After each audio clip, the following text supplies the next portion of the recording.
ऊपर आइए। आइए आइए। ഇതിന് വേറെ റൂട്ടാ, അത് കണക്കിലെടുക്കണ്ട. ഈ ഒരൊറ്റ മുറിയേ ഉള്ളൂ. ഇത് തന്നെ കിടപ്പുമുറിയും ഇരിപ്പുമുറിയും ഒക്കെ.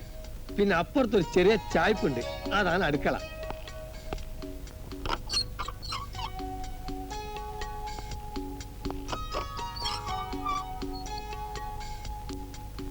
എങ്ങനെയുണ്ട്? 800 റുപ്യാണ് വാടക. പിന്നെ കറണ്ട് ചാർജും വെള്ളത്തിന്റെ ചാർജും വേറെ കൊടുക്കണം. കൊടുക്കാം. ആ, പകുതിയുടെ കാര്യത്തിൽ ഒരു ഒറ്റ നയാ പൈസ കുറക്കാൻ പറ്റൂല എന്നാണ് കിളവൻ പറയുന്നത്. 25,000 റുപ്യ. എത്ര? 25,000 പച്ചീസ സാർ. കാശായിട്ട് ഓരോ പാർട്ടിക്കാർ വന്ന് ക്യൂ നിൽക്കുകയാണ്. ചങ്ങായി, ഇതെന്നെന്തോ ഭാഗ്യത്തിന് കിട്ടിപ്പോയതാണ്. മാക്സിമം ഒരു 10,000 രൂപ, അത്രേ ഞാൻ പ്രതീക്ഷിച്ചുള്ളൂ. ഇതിപ്പോ 25,000 എന്നൊക്കെ പറയുമ്പോ എവിടെ നിന്നെടുത്ത് കൊടുക്കാനാ? പകുതി മാത്രം പോരല്ലോ. അത്യാവശ്യത്തിന് വേണ്ട ഫർണിച്ചറും മറ്റു സാധനങ്ങളും വാങ്ങണം. താമസം തുടങ്ങിയ ശമ്പളം കിട്ടുന്നവരെ 1 മാസം ചെലവ് നടക്കണം. ഞാനും അത് ആലോചിക്കണേ. നമുക്ക് വിധിച്ചിട്ടില്ലെന്ന് കരുതിയാൽ മതി വിഷ്ണുട്ടാ. കരിമ്പായോട് പകുതി കുറഞ്ഞ് വേറെ ഏതെങ്കിലും വീട് നോക്കാൻ പറഞ്ഞാലോ? എത്ര പ്രയാസപ്പെട്ടിട്ട് ഇത് തന്നെ ഒത്തുവന്നത്. വേണ്ടാന്ന് വെച്ചാൽ പിന്നെയും കാക്കേണ്ടി വരില്ലേ കുറെ കാലം കൂടി? അല്ലാണ്ട് ഇപ്പൊ എന്താ ചെയ്യാ? എങ്ങനെയെങ്കിലും കാശുണ്ടാക്കണം. 5,000 രൂപ പകുതി കൊടുക്കാൻ വെച്ചിരുന്ന കൈ തന്നെ. ഓഫീസിലെ മാനേജർ വേദമണി സാറ് കുറച്ച് എമൗണ്ട് ലോൺ തരാൻ ഏറ്റിട്ടുണ്ട്. അതും പുള്ളിയുടെ ഓൺ റിസ്കിൽ. ആ സേട്ടൂൻ എന്നെ കാണുന്ന തന്നെ ചതുർത്തിയ. അതാ കുഴപ്പമായത്. എങ്ങനെ അരിച്ചു പറിക്കാലും പകുതി എമൗണ്ടിൽ കൂടുതൽ അപ്പോഴും ആകുന്നില്ല. ഇത് വെക്കാം നമുക്ക്. എല്ലാം കൂടി ഒരു 10-15,000 രൂപ കിട്ടും. അപ്പൊ കണക്ക് കൂട്ടിയാ മൊത്തം 25,000 രൂപയോളം ഉണ്ടാവില്ലേ? അത് മതിയാവില്ലേ? ആകെ കുറച്ച് ആഭരണല്ലേ ഉള്ളു വരുന്നതൊക്കെ, അതെടുക്കണ്ട. സാരില്ല, എനിക്ക് ആഭരണങ്ങൾ ഇടണമെന്ന് വലിയ മോഹമൊന്നുമില്ല. അതിനേക്കാളും വലിയ മോഹമല്ലേ ഇത്? താലിച്ചയും വേണ്ട, അതും കൂടി വിറ്റിട്ട് അത് വേണ്ട. അപ്പൊ പണം തികഞ്ഞില്ലെങ്കിലോ? കുറച്ച് പണത്തിന്റെ കുറവല്ലേ വരൂ, അതെങ്ങനെയെങ്കിലും മാനേജ് ചെയ്യാം. രാജേന്ദ്രന്റെ അഡ്രസ്സ് കയ്യിലോട്ട് ഒന്ന് ട്രൈ ചെയ്ത് നോക്കട്ടെ. അവൻ കുറെ പണം എനിക്ക് തരാനുണ്ട്. നിനക്കെന്താ ഒരു അമ്പരപ്പ്? രാജേന്ദ്ര, എങ്ങനെ പോയാലും ദിവസം 10-35 ഉറുപ്പിക കിട്ടും. സുഖം, പരമസുഖം. നിനക്കിനിയും രാജേന്ദ്രനെ മനസ്സിലായിട്ടില്ല. ഞാൻ ഹാപ്പിയാണ്, ഭയങ്കര ഹാപ്പി. ദുർഗ എന്റെ കൂടെ തന്നെ ഉണ്ട്. സത്യം പറഞ്ഞാൽ സേട്ടുവിന്റെ കുറെ കാശ് എടുക്കാന്നുള്ള ധാരണയിലാണ് അവളെ വളച്ചതും വിളിച്ചോണ്ട് പോകുന്നതും ഒക്കെ. ഒരു സുപ്രഭാതത്തിൽ എല്ലാം മറന്ന് സേട്ടു വന്ന് ഞങ്ങളെ കൂട്ടിക്കൊണ്ടു പോകുന്നും സേട്ടുവിന്റെ സണ്ണിലായി വിലസാന്നും ഒക്കെ സ്വപ്നം കണ്ടു. സ്വപ്നം കാണാൻ ആരുടെ സമ്മതം ആവശ്യമില്ലല്ലോ. പക്ഷെ എനിക്ക് യാതൊരു നിരാശയില്ല. പെണ്ണിനെ പട്ടിണിക്കിടാൻ പറ്റില്ലല്ലോ. അപ്പൊ തൽക്കാലം ഒരു തൊഴിൽ, ഡെപ്പോസിറ്റുള്ള കുറച്ച് കാശ് സംഘടിപ്പിച്ചെടുത്താൽ ഏതെങ്കിലും ടാക്സി കയറി പറ്റാം. ആ, നിനക്ക് തരാനുള്ള പൈസ കാര്യം ഞാൻ മറന്നിട്ടില്ല. കരിമ്പാടും പറഞ്ഞേക്ക്, ഞാൻ അങ്ങനെ ചളിച്ചിട്ട് ഓടിപ്പോന്നൊന്നും അല്ലാന്ന്. എന്നെങ്കിലും ഒരിക്കൽ എല്ലാ കടങ്ങളും വീട്ടാൻ ബോംബെ നഗരത്തിൽ രാജേന്ദ്രൻ വീണ്ടും ലാൻഡ് ചെയ്യും, അന്തസ്സായിട്ട്. നീ എന്താ ഭാര്യയെ കൊണ്ടുവരാഞ്ഞത്? ദൂരം കുറയില്ലേ, ചുമ്മാ ഒരു മൂട് വന്നിപ്പോ ഞാൻ ഇറങ്ങിയുള്ളൂ. വീടിന്റെ കാര്യം എന്തായി? ഉടനെ ശരിയാവും. ദുർഗ എപ്പോഴും എന്നോട് ചോദിക്കാറുണ്ട് നിന്റെ ഭാര്യയെ കുറിച്ച്. നമ്മുടെ ഭാഷ അറിയില്ലെന്നേ ഉള്ളൂ. അല്ലേ തന്നെ സ്നേഹിക്കാൻ എന്തിനാണ് ഭാഷ? ഞാനിപ്പോ ഒരു ഭർത്താവിന്റെ എല്ലാ സുഖങ്ങളും അനുഭവിച്ചോണ്ടിരിക്കുക. ഇതാണ് എന്റെ ഭവനം. ദുർഗ ദേഖോ കോനാകിയ വിഷ്ണു. അതാ ഇത് കണ്ടോ, കോടീശ്വരനായ നമ്മുടെ മുതലാളിയുടെ ഏക മോള് എനിക്ക് തിന്നാനുള്ള ചപ്പാത്തി ഉണ്ടാക്കുക. അകത്ത് സ്ഥലം ഉണ്ടാവില്ല, നമുക്ക് ഇവിടെ ഇരിക്കാം. ചായ ജൽദിലാണ്. പാവം, കൊട്ടാരം പോലത്തെ ഒരു വീട്ടിൽ ജീവിച്ചിട്ട്. ആ, അതാണ് അണ്ടർസ്റ്റാൻഡിങ്. ഇതിലും വലിയൊരു കൊട്ടാരത്തിൽ കൊണ്ടുവന്ന് പാർപ്പിക്കാനുള്ള കഴിവ് എനിക്കില്ല എന്ന് അവർക്ക് അറിയാം. ഇത് തന്നെ ടൗണിൽ നിന്ന് ഇത്രയും ദൂരെ ആയതുകൊണ്ട് ഭാഗ്യത്തിന് ഒത്തു കിട്ടിയതാ. വലിയ താമസമില്ലാണ്ട് ഒരാൾ കൂടി ഇതിനകത്ത് വന്ന് കേറും. അതെങ്ങാനും ഇരട്ടായ എന്റെ കാര്യം തെണ്ടി. അവന്റെ അപ്പോഴത്തെ സിറ്റുവേഷൻ കണ്ടപ്പോ പൈസ വെക്കാൻ തോന്നിയില്ല. രാമേട്ടനോട് പറഞ്ഞ എങ്ങനെയല്ലേ സംഘടിപ്പിച്ചു തരും. പക്ഷേ പുള്ളിയുടെ പ്രശ്നങ്ങളൊക്കെ ആലോചിക്കുമ്പോ അല്ലെങ്കിൽ തന്നെ ഒരുപാട് കാര്യങ്ങൾക്ക് രാമേട്ടനോട് നന്ദി പറയാൻ ബാക്കിയാ. കാശുമായിട്ട് ഇന്ന് ചെല്ലാവുന്നല്ലേ കരിമ്പായിട്ട് അടുത്ത് പറഞ്ഞത്? 3000 രൂപയും കൂടെ ഉണ്ടെങ്കിൽ പകുതിക്കുള്ള കാശ് തികയില്ലേ? താലി വേണോന്നല്ലേ ഉള്ളൂ. ചെയിൻ റോൾഡ് ഗോൾഡിന്റേതായാലും ആരും അറിയാൻ പോകുന്നില്ല. ഇല്ലേ വിഷ്ണുട്ടാ? സാരമില്ലെന്നേ.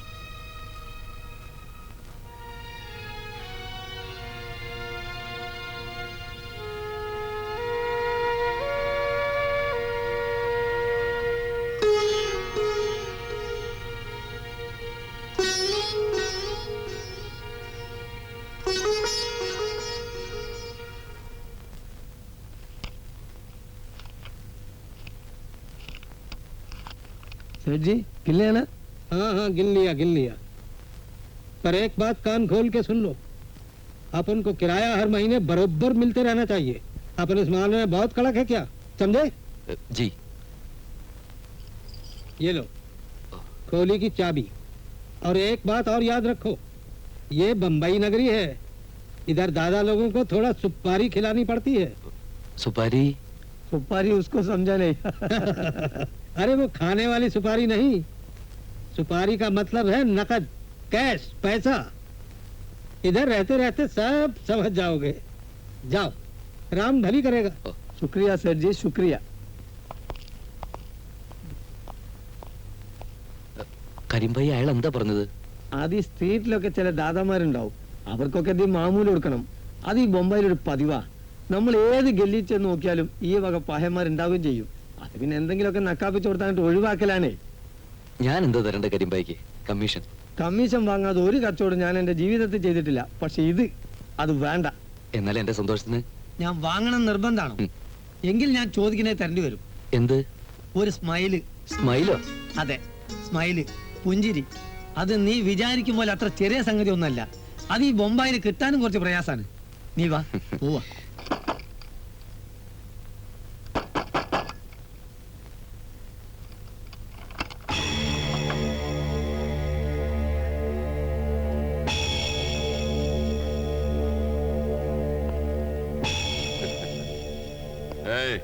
क्या तू ही वो मद्रासी है जिसने खोली भाड़े पे लिए? Yes sir.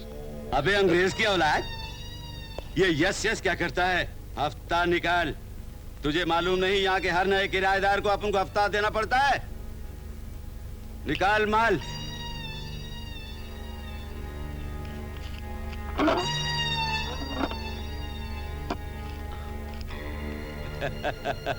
$500, सिर्फ 500। ये तो मेरे कुत्तों का हफ्ता है, समझा मद्रासी? मेरे कुत्तों का। अब उनको पूरा 5000 रुपया चाहिए। क्या? ₹5000, वरना ये खोली खाली करके निकल जाओ यहाँ से। लेकिन ब्रोकर बोला कि... अबे चुप, हम जो बोलता है वो सुनने का। इस एरिया में सिर्फ हम बोलता है, बाकी सब सुनता है। 5000। इतने पैसे तो हमारे पास नहीं है, कल ले लेना। कल? जी ठीक है, अपन कल आएगा, माल तैयार रखना। चलो।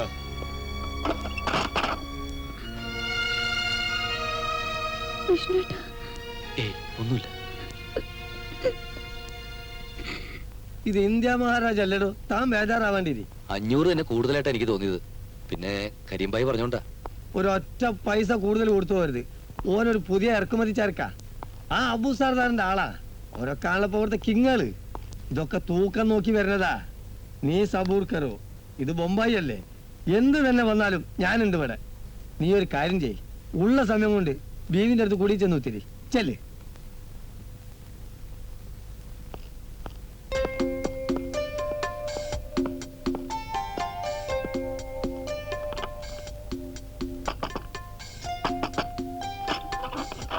എപ്പത്തി ഓഫീസിൽ വന്നതേ ഉള്ളൂ. ഒരുപാട് ദൂരായി പോയി ഓഫീസിൽ നിന്ന് ഇങ്ങോട്ടേക്ക്. ഇലക്ട്രിക് ട്രെയിനിൽ കയറിയുള്ള യാത്ര ഒരു വഴിയാകും. യാത്രയുടെ കാര്യം ആലോചിക്കുമ്പോൾ എനിക്കും ബുദ്ധിമുട്ടാ. പക്ഷെ നിവൃത്തിയില്ലല്ലോ. സാധനങ്ങൾക്കൊക്കെ തീ പിടിച്ച വിലയാ. ഒന്ന് പിടിച്ച് ചെലവ് ചെയ്താലേ സ്മൂത്ത് ആയിട്ട് കാര്യങ്ങൾ നീങ്ങും. വിഷ്ണുവേട്ടൻ അല്ലേ പിശുക്കനാ, പിന്നെയും ചെലവ് ചുരുക്കാൻ പോയാലോ? ഉള്ള ആർഭാടങ്ങളൊക്കെ മതി നമുക്ക്. ഇന്നു മൂലം സീർട്ടുവിൽ നിർത്താൻ പോവാ.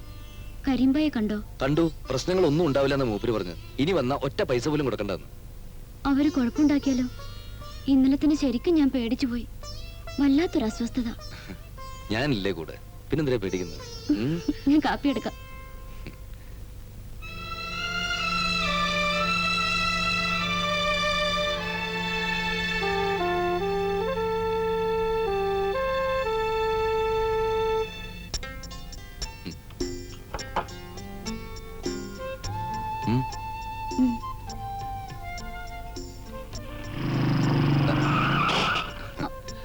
हरामजादे, देखकर गाड़ी चलाना नहीं जानता है? दादा मुझे माफ कर दो, मुझसे गलती होगी दादा। गलती के बच्चे संभाल के गाड़ी चलाया कर। अरे ऐसी गलती नहीं होगी साहब, हाथ पैर तोड़ दो साले के। अरे नहीं नहीं साहब, मेरे छोटे छोटे अबे ड्राइवर के बच्चे, अपन कौन है जानता नहीं? हाँ जानता हूँ दादा। अपन इस एरिया में आता है तो सारा ट्रैफिक बंद हो जाता है। हाँ, बता साले को अपन कौन है साला? अरे नहीं, हमारे दादा से जबल लाता है। कमीने, अरे मर गया, अरे बचाओ।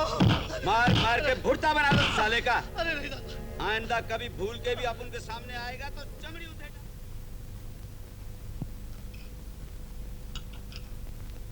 കഴിക്ക്.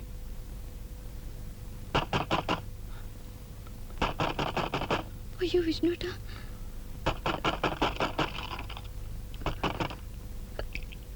വാതില് തുറക്കണ്ട.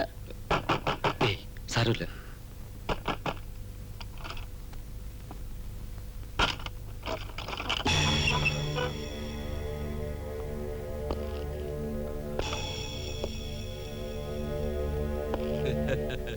पानी लेके आ।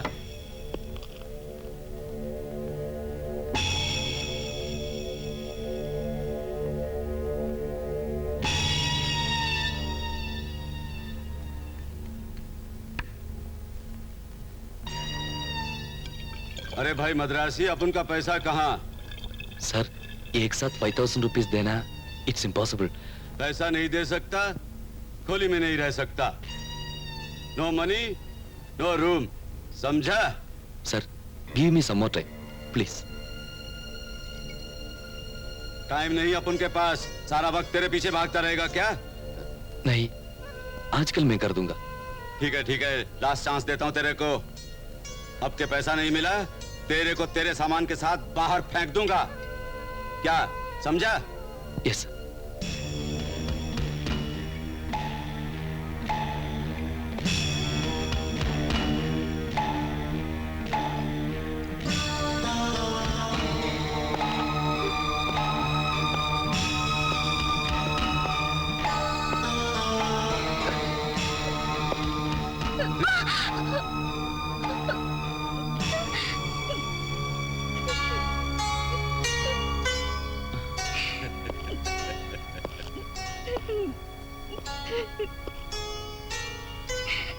हाँ।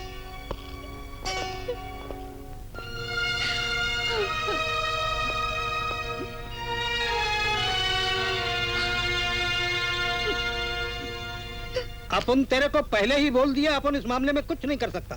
तेरे को पड़वड़ता है तो ठीक, नहीं तो खोली की चाबी वापस कर, अपना बोरिया बिस्तर गोल कर और फूटो यहाँ से. ये न्याय नहीं सेठ जी. न्याय अन्याय की बकबक करना है तो पुलिस स्टेशन जाओ, कोर्ट कचहरी जाओ. ഇത് ഇയാളും കൂടി ചേർന്നിട്ടുള്ള ഒത്തുകളിയാണ് കാര്യം ഭായി. ഞാൻ വീട് കഴിഞ്ഞാൽ പിന്നെ വാടക കൂട്ടി വേറെ ആൾ കൊടുക്കാലോ. ये मेरे सामने क्या कटर पटर जबान चला रहा है? देखो सेठ, आप मकान मालिक है, आपको भी कुछ जिम्मेदारी है. जिम्मेदारी गई तेल लेने, दफा हो जाए यहाँ से. सेठ जी मैं कुछ नहीं कर सकता, चले जाओ. चले जाओ. हाँ, चले जाओ. വാങ്ങി പെട്ടിക്കകത്ത് എണ്ണി വെച്ചിട്ട് अरे, ചലേ जाओ, जाओ. जाओ, ഒരു കാര്യം ഞാൻ പറഞ്ഞേക്കാം. अरे, बहुत എന്റെ देर से- സ്വഭാവം എനിക്കറിയില്ല. अरे, എന്നെ പറ്റിക്കാൻ നോക്കിയാലോ ചവിട്ട് ഞാൻ. विष्णु यहाँ पर आने वाला अंदर की. करीम भाई, എന്നെ വിടാനാ പറഞ്ഞത്. जाओ, चले जाओ. എടോ ഞാൻ കഷ്ടപ്പെട്ടുള്ള കാശാ. വരട്ട് കളവ കഴിവറണ മോനെ. क्यों बे मद्रासी?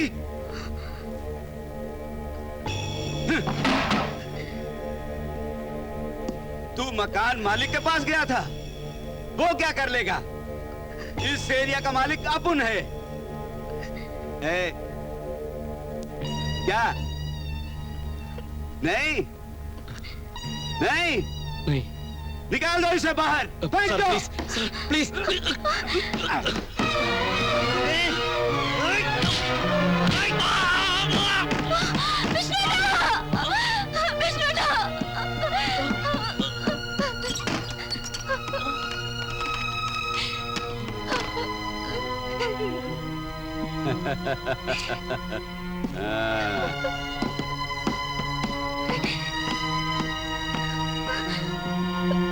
अबे अब अड्डे पे पैसे लेके आना और चाबी ले जाना है?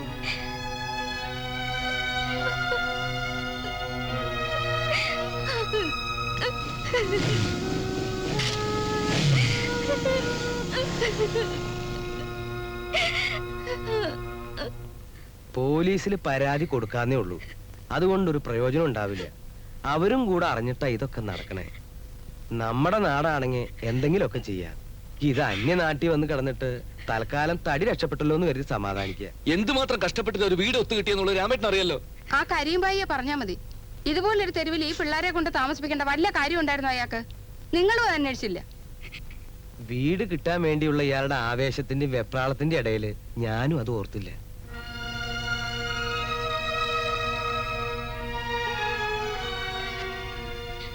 ഞാൻ ഇനി എന്ത് ചെയ്യണം രാമേട്ടാ? ഈ രാത്രി ഇനി ഒന്നും ചെയ്യാനില്ല. ഇവിടെ കിടന്ന് ഉറങ്ങുക. നേരം വെളുത്ത് കരീംബായോട് ആലോചിച്ച് എന്താ വേണ്ട വെച്ചാ ചെയ്യാം.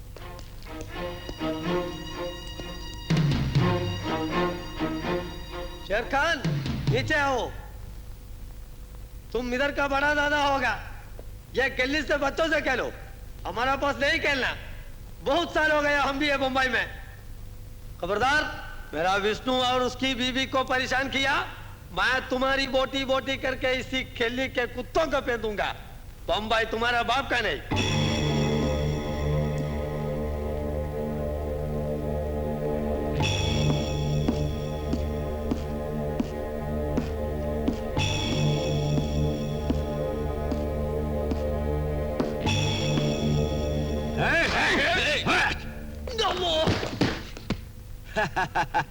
साला तू केरी भाई पेड़ ना जीजू उल्लू का पट्टा कौन है?